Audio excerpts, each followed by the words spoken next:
joining us now with reaction. The author of the brand new book. It's out today. It's called Treason. Former Speaker of the House, Fox News contributor, Newt Gingrich. All right, here's what's amazing about this to me. Number one, you see the dark arts of politics that the Clintons played against Obama. That's now revealed in WikiLeaks. And on top of that, you got this collusion, full collusion with the media. They're an extension of Clinton. Then it's also the State Department. They're tipping off Clinton. The Justice Department is tipping off Clinton. The White House is helping Clinton with the email server scandal. And why? Because Obama, who said he learned about the emails like we did from the press, actually was emailing the private email. What do you make of all this? And the media, by the way, all they want to talk about is some new woman that made an allegation this late in the game against Donald Trump. Well, look, I think you have to see the whole thing as the same thing.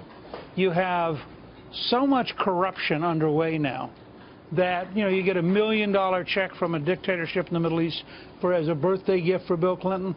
Well, in a healthy society, that'd be considered bribery.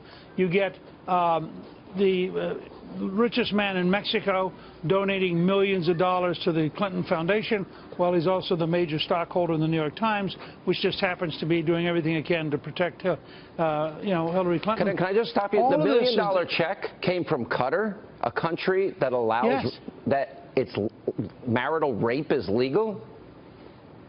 Well, it's also a country which Hillary herself had said was helping support and sustain ISIS. Yep. I mean, one of the things, WikiLeaks, there's so much material there that it's going to take a while for it to sink in. But WikiLeaks actually is going to presently give us an entirely new understanding of how sick and how dishonest and how corrupt the left is, and all of its mechanisms, the news media, the bureaucracy, the campaign.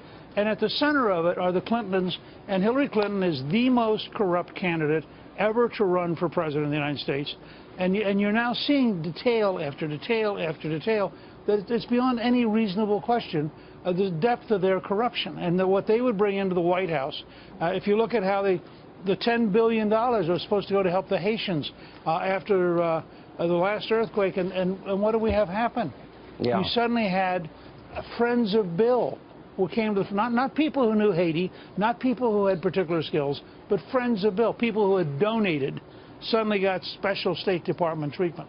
This kind of stuff surfacing now in a way that I suspect the average American over the next week or two is just going to be sickened by the repetitive example of corruption. Do you think it's a coincidence that here we are 25 days out of a campaign, and then all of a sudden, out of nowhere, 6 women come out and make allegations against Donald Trump? 6.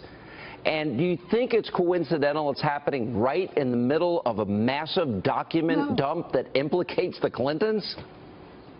Look, if you're the New York Times or CBS News or the Washington Post, and you're desperately propping up the most corrupt candidate in history, you're going to reach for anything. I think it's actually funny today that the man who was cited by that first woman being on the first-class flight in the airplane 30 years ago actually came out of the woodwork, turns out to be British, said, yes, I was sitting across the aisle, no, she's a total liar. I mean, you know, these things are all going to unravel. But it gives the media a chance for a few days to try to suppress the Trump voter, and I think it makes the polls highly inaccurate because you get 3 or 4 days like this, a lot of voters aren't going to say Donald Trump's name when they're called by a pollster, but they will answer Donald Trump. This is why Rasmussen is very different from some of the polls, because it doesn't require you to tell a person what you're going to do. That's pretty interesting, and I like what you're saying. It took me 10 minutes to outline just the headlines of what is. There's so much here about collusion with the media, collusion with the State Department, collusion with the Justice Department, and the White House knowing and Obama lied, and they're talking about erasing emails that are under subpoena. There's a lot here.